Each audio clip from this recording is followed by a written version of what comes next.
Saudações a todos, eu sou Yasmin Muniz e nesse vídeo a gente vai falar sobre esse livro, A Estratégia Starbucks.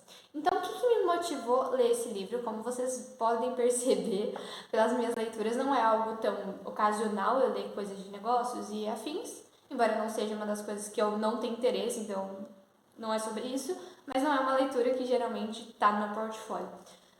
Na pós-graduação, teve uma matéria de empreendedorismo e um dos exemplos usados em vários momentos era da Starbucks, quanto a posicionamento de marca, marketing, brand, enfim, várias coisas. E me gerou uma certa curiosidade, tanto quando eu vi esse livro, eu falei assim, vou ler, vou ver se é tudo isso e tudo mais. Então, vamos lá. Esse livro, ele diz que foi feita uma pesquisa, né, de muito tempo, para verificar os princípios que fazem a Starbucks ser a Starbucks. Não vou entrar no mérito da pesquisa ter viés ou não, porque isso não cabe agora.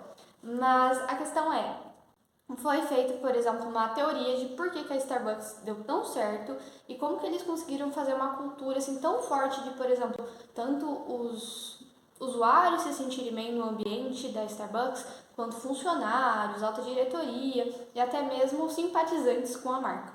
Então, isso que trata esse livro. Então, de uma forma geral, o autor ele trouxe 5 fundamentos, princípios de por que a Starbucks é a Starbucks e como você pode aprender coisas a partir desses princípios e melhorar, por exemplo, o desempenho da sua empresa ou até mesmo do seu ambiente de trabalho. Porque esse é um outro ponto gerado no livro e também comentado nessa matéria que eu fiz, que não é porque você não tem uma empresa que você não pode ser empreendedor. Você pode empreender mesmo dentro do ambiente que você trabalha, trazendo novas ideias, perspectivas, projetos, processos, enfim. Então, quais são os 5 princípios que vão ser os capítulos principais desse livro? Então, primeiro, você agir como dono. Segundo, tudo importa. Terceiro, surpresa e encantamento. Abrace a oposição. Quarto, e por último, deixe sua marca. Então, por exemplo, agir como dono é quando, por exemplo, o funcionário ou colaborador, ele tem autonomia e ele sente que tem uma conexão com aquela empresa. Então, ele age como se ele fosse o dono. Ele cuida, ele zela, ele dá o melhor de si. Então, nesse aspecto, isso pode ser aplicado em várias áreas da vida, não só a parte de empreendedorismo, mas também de trabalho, na parte acadêmica, fazer um projeto como se ele te pertencesse mesmo. Então, mais ou menos essa ideia. Segundo, tudo importa. Então, tem uma parte do livro que ele fala assim: varejos são detalhes. Então, para você fazer sucesso no varejo, nas vendas, você tem que se importar com cada detalhe. Por exemplo, a questão de como está posicionado um balcão, um detalhe de limpeza, um detalhe de atendimento, tudo isso vai importar no resultado final dos resultados, da efetividade do seu projeto. Então, isso é uma coisa pra gente refletir também. Quantas vezes a gente não deixa alguma coisinha pequena passar porque a gente fala assim, isso não é importante. Mas se você juntar um monte de coisinhas que não são importantes, não são relevantes, faz diferença no resultado final do seu projeto.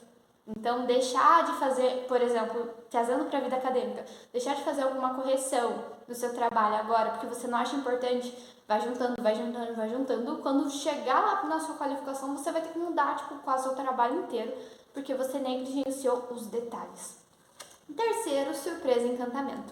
Então, é trazido que, por exemplo, algumas estratégias de algumas empresas para vender alguns produtos foi, por exemplo, colocar brindes. Por exemplo, eu acho que talvez você seja da época que quando você comia um salgadinho, às vezes vinha um Taizo, alguma coisa nessa vibe, assim. Então, você comprava um produto e tinha uma surpresa, assim, que quebrava a sua expectativa de forma positiva. Então, isso é trazido também.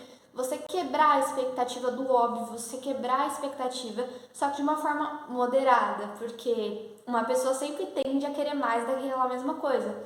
Então, se você jogar muito alto, você não vai conseguir manter a qualidade lá em cima e a expectativa vai crescer e a demanda para você atender ela vai diminuir e isso vai gerar um problema a longo prazo. Então, saber moderar, trazer surpresa, trazer uma quebra de expectativa positiva é bom, mas sempre de forma moderada.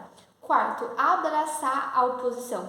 Então, quantas vezes você não escuta uma crítica e você leva pro pessoal, fica bravo, taranã. Vamos colocar críticas que às vezes são positivas e a gente leva para outro lado. Não estou colocando as críticas que são realmente ácidas e tóxicas. Mas aí a gente não observa, não avalia o que a gente pode tirar de lição daquilo. Às vezes, algum feedback negativo sobre até mesmo seu projeto ou alguma coisa que você está fazendo pode ser positivo para você melhorar o desempenho daquilo, trazer outras ideias que você não teve. Por exemplo, quando eu estava elaborando o Muniz Game, que é o jogo que eu criei no meu mestrado, teve vários feedbacks em relação a você poderia dar alguma dica de quando a pessoa erra a nota, porque às vezes é muito difícil uma pessoa decorar uma sequência de 10 notas.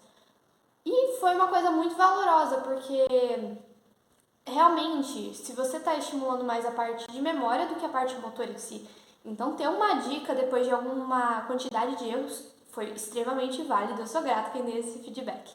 Então, abraçar a oposição a isso, tirar coisas positivas, tentar observar o panorama em geral para entender melhor o seu próprio produto e onde você quer chegar com ele.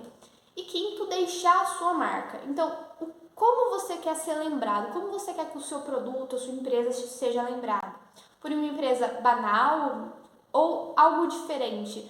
Algo preocupado com as questões sociais, ambientais, com processos de qualidade? Porque concorda, tem várias empresas que fazem sucesso, mas a vibe deles é outra. Por exemplo, a vibe da Starbucks é diferente do McDonald's. A vibe, por exemplo, de uma Brastemp vai ser completamente de uma vibe de uma Samsung da vida. Então, da Apple, por exemplo. Então, são empresas que deixam marcas, que têm uma questão do senso comum, mas a estratégia delas é diferente. Então, você quer uma marca de qualidade, de alto valor, ou você quer uma marca acessível, custo-benefício, popular?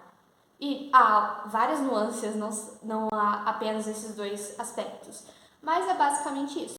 Esse livro é muito legal, uma leitura fácil, tranquilinha, às vezes repetitiva em alguns pontos, traz vários exemplos que se dizem verídicos, né, com funcionários, clientes da Starbucks.